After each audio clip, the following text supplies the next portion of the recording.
So we get this question a lot, and I think the main idea is that everybody's kind of learning, vitamin D is so beneficial, and what should I be taking? And I always start by telling everybody, and our practitioners too, the most important thing you can do is be outside. So we live in Ohio, and this time of year, it's still August right now.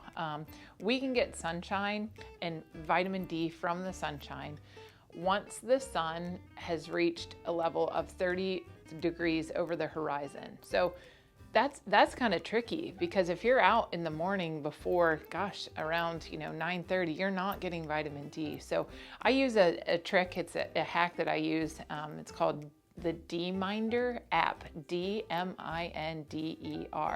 It's free. It tells you whether you're actually getting vitamin D and how much. So that's really helpful. But again, living in Ohio, one of the things that we're talking about is, can we build up enough of a reserve in the summertime to get us kind of through those winter months? And most of us probably cannot. So then that's when we'll start talking about something like a vitamin D3 and K2 option. So we have a couple good options in here.